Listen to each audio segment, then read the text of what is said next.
Stuka Joe here for this sixth and last turn of this playthrough of The Great Game by Legion Wargames. Game designed by John Gorkowski. This is a card-driven game, and I'm playing this playthrough based on a walkthrough by Richard Hecker. And we're going to play now the last turn, turn 6, the 1880s. And the score is right now, the British have 16 victory points and the Russians 11.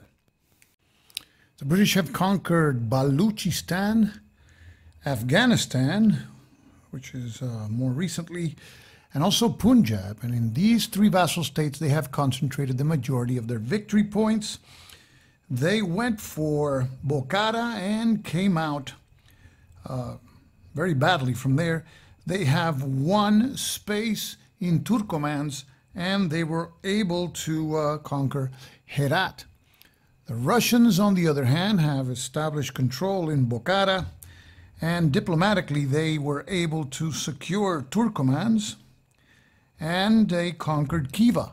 And more recently, they conquered Kokand, and they have a force of 6 strength points there in its capital. They have largely ignored Kazakhs, which can provide 3 victory points, and the enigma here is Kashgaria, which remains untouched land by both powers. Each of the powers have played one of their High Asia cards, but they have to play 2 to be able to enter. So in this turn, will any of the powers enter Kashgaria? Well, that's about to be seen. And now we move on to the last turn, the 1880 turn. Here we see the 2 officers that enter play in this game. For the British, Elias with a 0 in tactics. So that's like the worst rating in the game. And a 1 in diplomatic skills, which is also nothing spectacular. And then you have Alikhanov, has a rating of 3 in tactics, which is excellent, and a 2 in diplomatic skills is not bad at all. Elias is dispatched to Sindh in Baluchistan, where the British have 3 strength points. And Alikhanov is sent to Tashkent, the capital of Kokand, where the Russians have a force of 6 strength points. So the deck is shuffled and 7 cards are dealt to each of the sides. And let's take a look at the cards, starting with the British hand.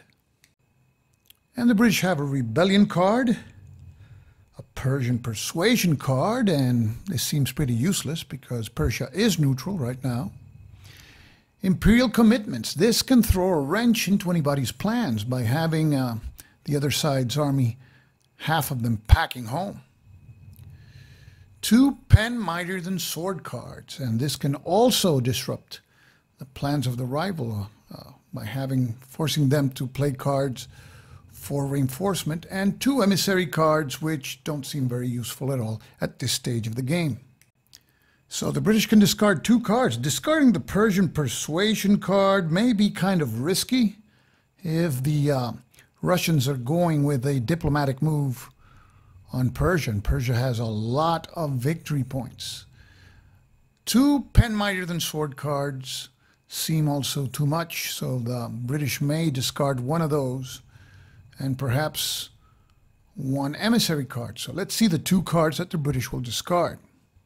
The British discard Persian persuasion.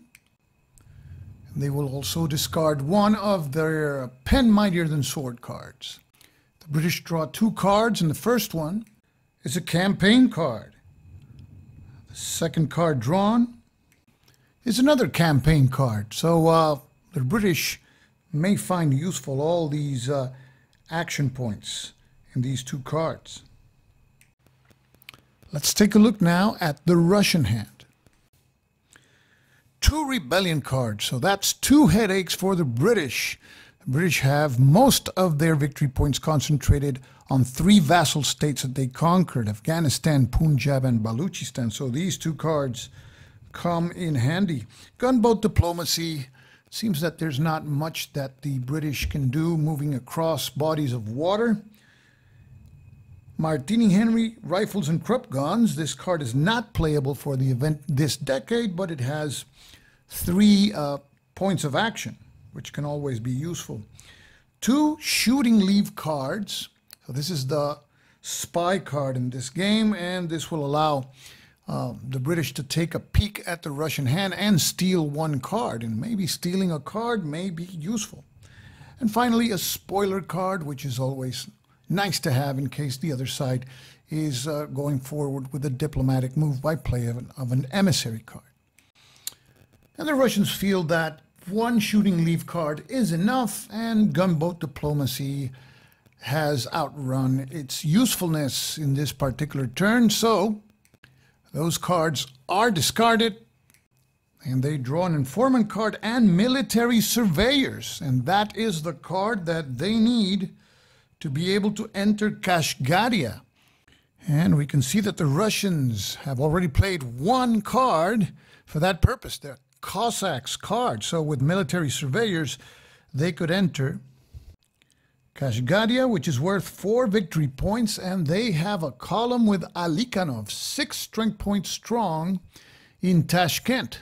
And that's only 2 moves away from Kashgar, which is the capital of Kashgaria. So on with the rounds. And it's round 1. And each of the sides selects a card. The Russians play Shooting Leave, the British Rebellion, and the Russians have the initiative.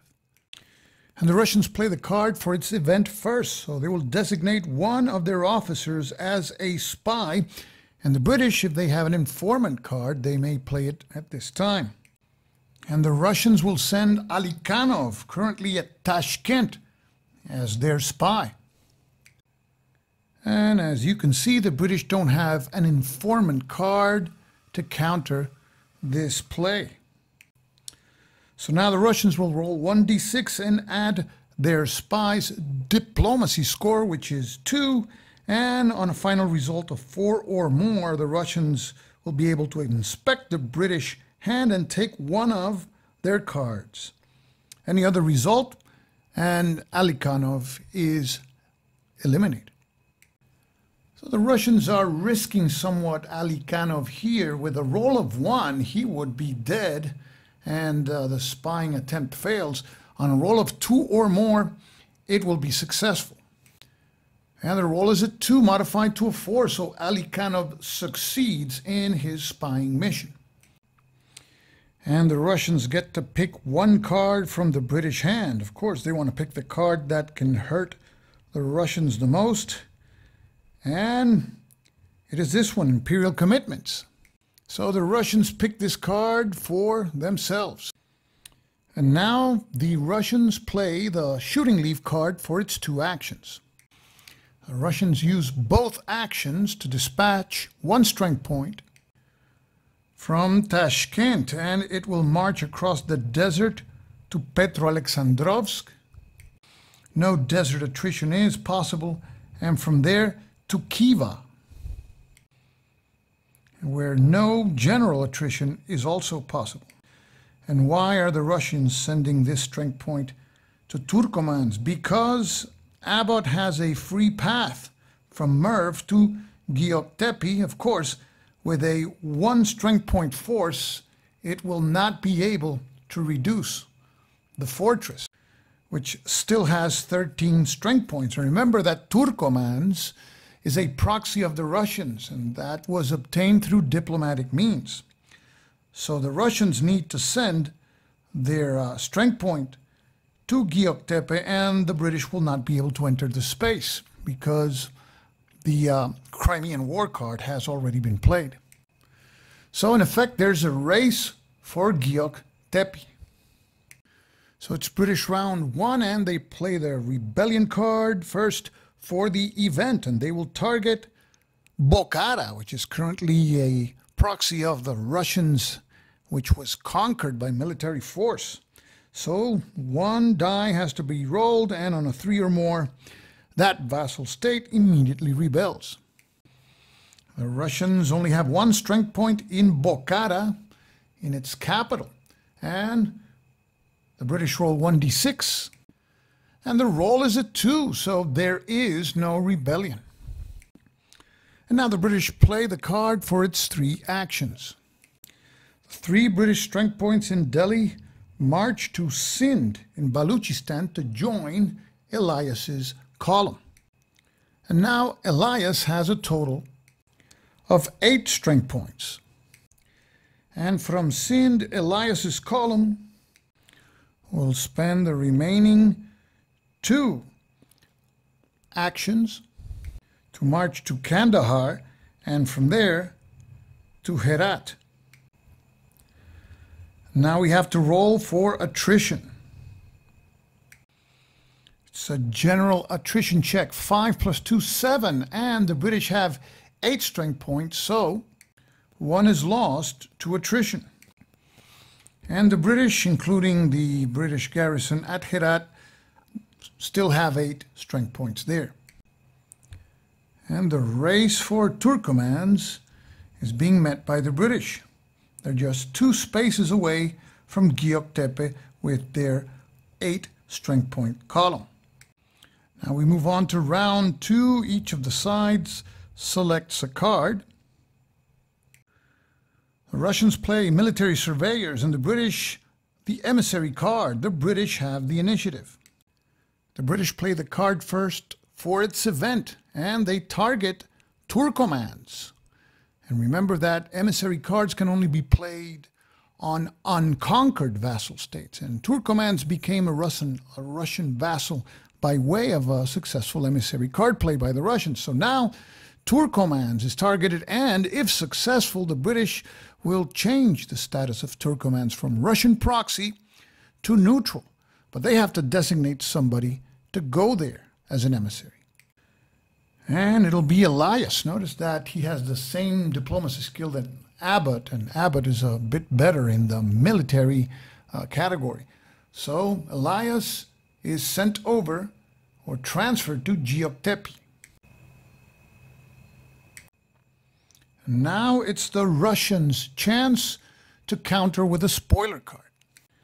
And the Russians do have a spoiler card, but playing this spoiler card means that they would have to send their only leader on the map, which is Alikhanov, currently at Tashkent, commanding a force that is about to march on Kashgaria. So the Russians will not be playing the spoiler card.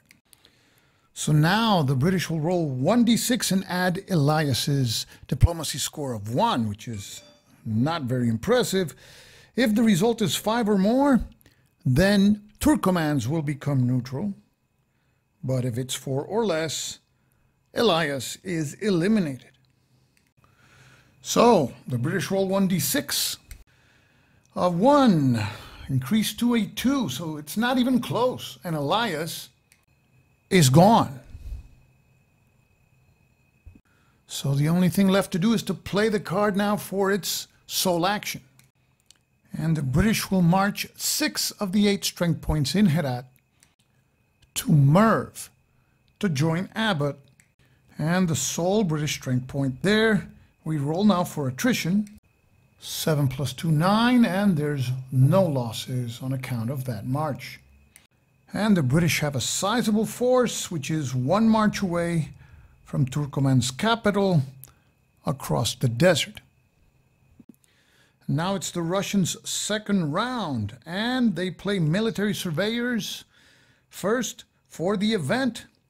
And this card is the second card that the Russians have played on the Ascent to High Asia panel, and this gives them access to the vassal state of Kashgaria. So we place the card on the panel. Now the Russians play the 2 actions that the card allows. The Russians form a column of 6 strength points under the command of Alikhanov, which marches on Osh. And the second action is used to move into Kashgar, which is Kashgaria's capital. And that causes combat with the capital's fortress. The Russians roll a 4, which is reduced to a 1 because of Alikanov's tactics rating.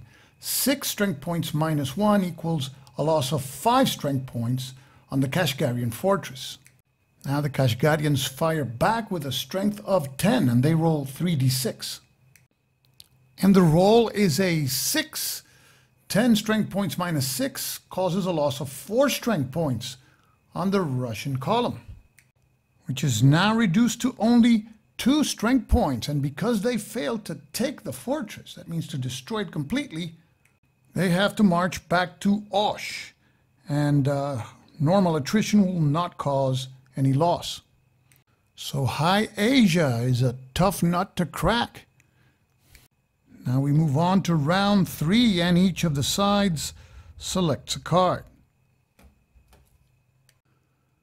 The Russians play Rebellion and the British Pen Mightier Than Sword, and the British have the initiative. And the British play this card first for action, and then it'll be placed in the space for cards with lasting effects, because in the next round, round 4, the Russians will not be able to play any card for action, but only for reinforcement. For the first action, Abbott and the 7 strength points at Merv march across the desert into Gyoktepe.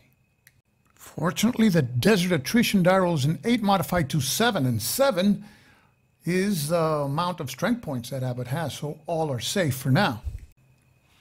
So now we roll 1d6. Abbott has 7 strength points.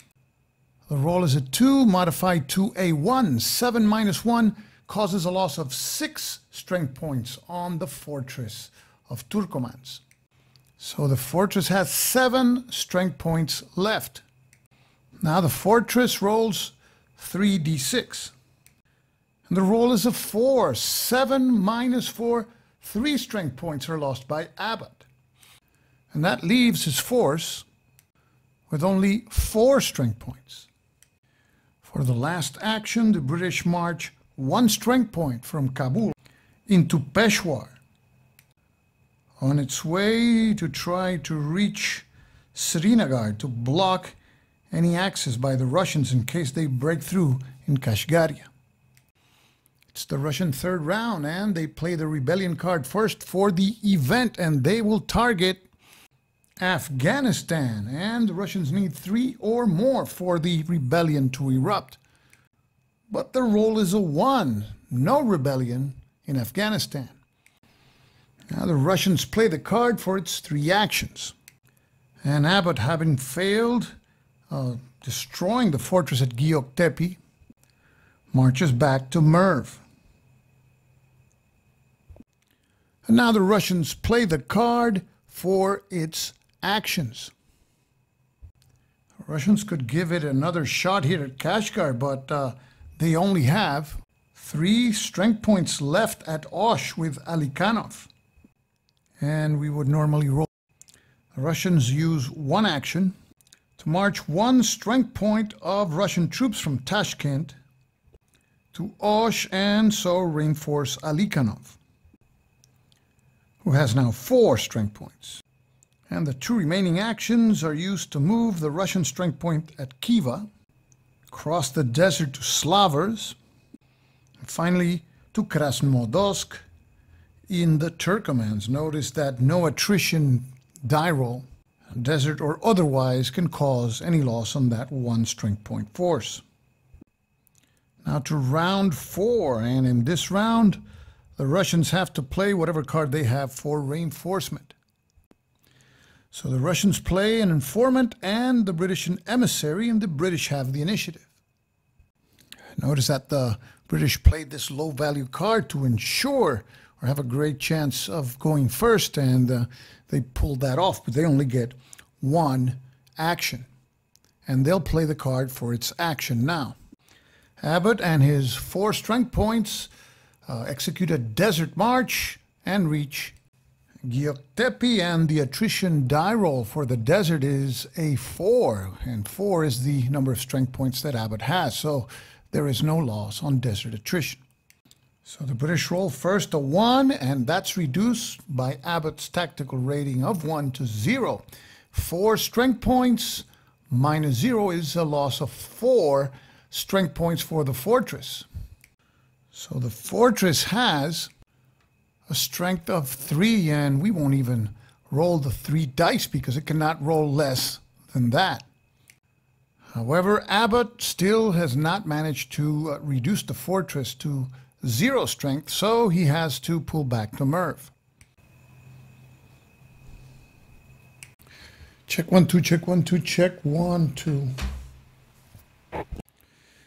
And now the British can play the emissary card for its event and send an emissary, for example, to one of these vassal states that has not been conquered yet, like, let's say, Kazakhs.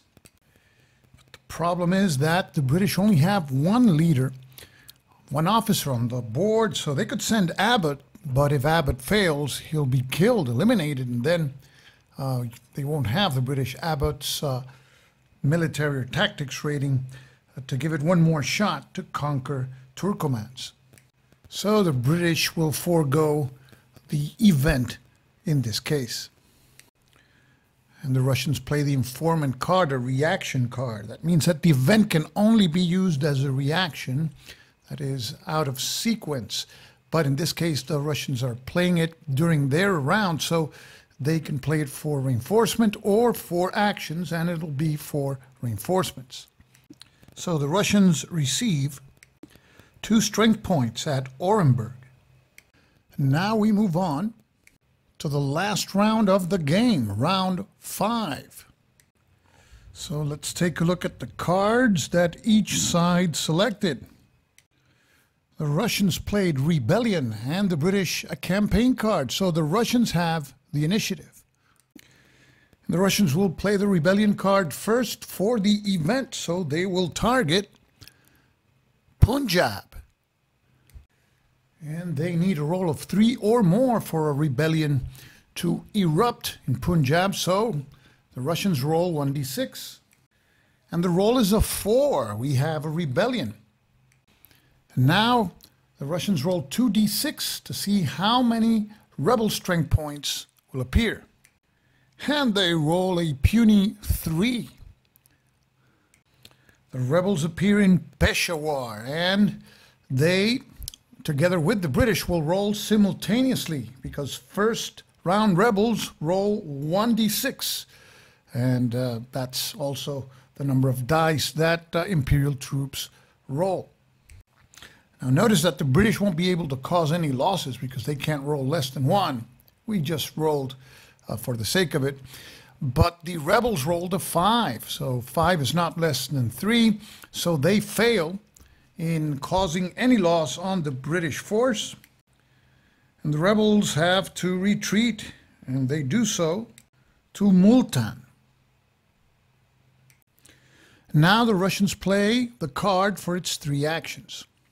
And the Russians definitely will march the 2 strength points in Orenburg across the desert into Kazakhs, which is the capital of Kazakhs. And by conquering Kazakhs, they will gain 3 victory points. So the Russians move across the desert to Kazakhs. Now they have to roll for desert attrition, and there is a very slight possibility that they lose 1 strength point. Roll is 8 minus 1, 7. They don't, and we don't even have to roll for regular attrition because the roll plus 2 is impossible to be less than 2. So the Russians have conquered Kazakhs.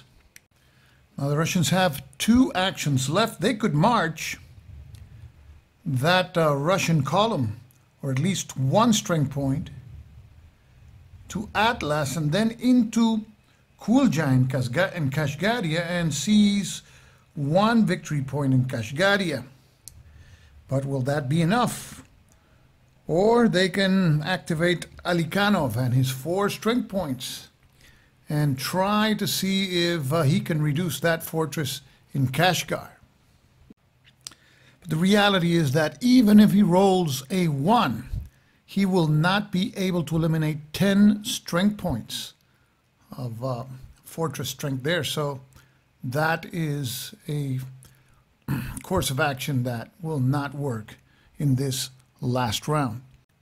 So the Russians will move one of the strength points in Kazakhs to Altai. That uses their second action, and the third action to move into Kulja in Kashgaria. There's no possible losses due to attrition because of the size of the column. Now the British play their last card of the game, and it'll be this campaign card for 4 actions. In the first action, the British will march their 2 strength points from Herat to Merv to join Abbot. And no attrition losses are possible at this time. Abbot has a column of 6 strength points. Now he marches on Gyoktepe.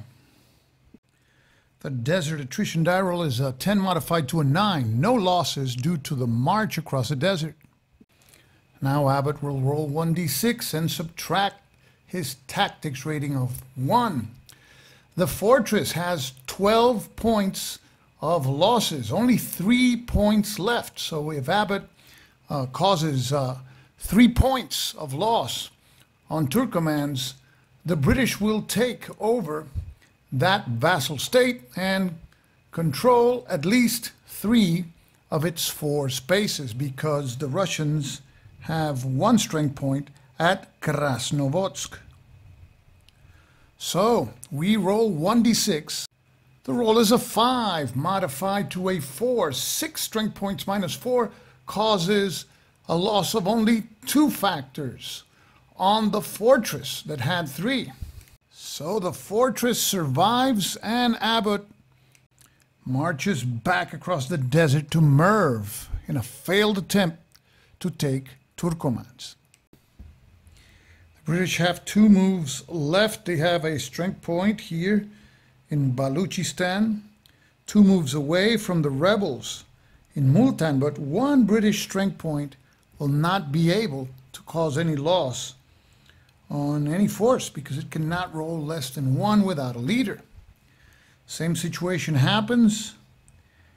Here we see there's a strength point in Kabul, which could probably march to Peshawar and join with the other British strength point, but then they would need 2 more actions to reach Multan, where the rebels are, and they don't have 3 actions, only 2 actions. So the British will march the strength points in Kabul to Termes in Bokhara, and there is no attrition of any kind that these strength points will suffer. Not being able to do anything with those 2 strength points that are left, the British will forego making any actions with any other of the columns. So that's the end of round 5, and that's the end of the game. So now let's check the victory points for each of the sides, and we will start with Russia. Russia has their 3 home spaces, so we start with 3 victory points. Russia controls 3 of the 4 spaces in Turkomans, so we're at 6. 2 more for the spaces in Khiva, we're at 8.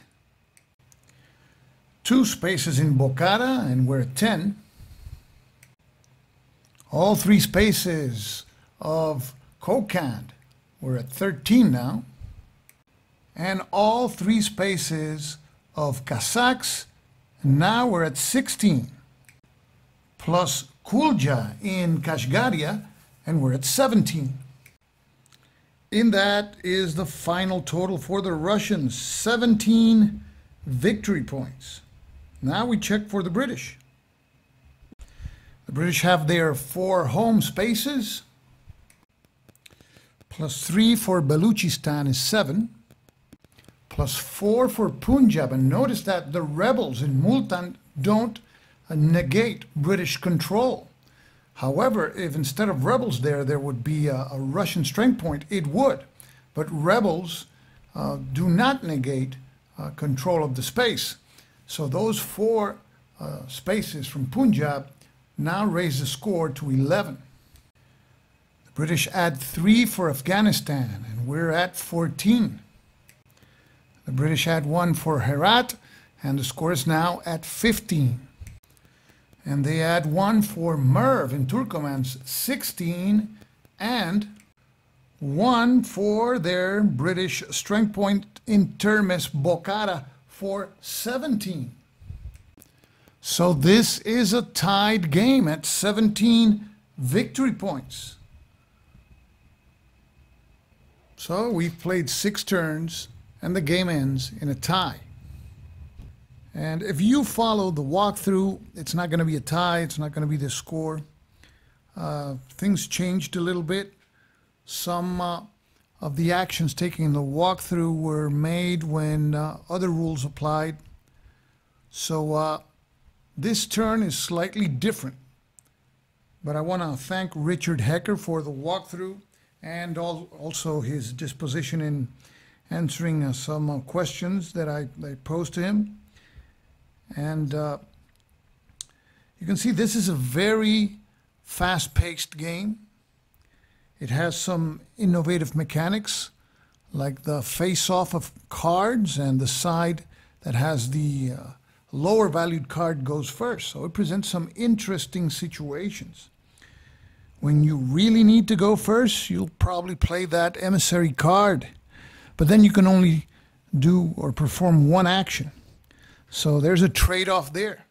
You can perform more actions with higher valued cards, but you will not have the initiative, so you will be reacting to what your opponent does.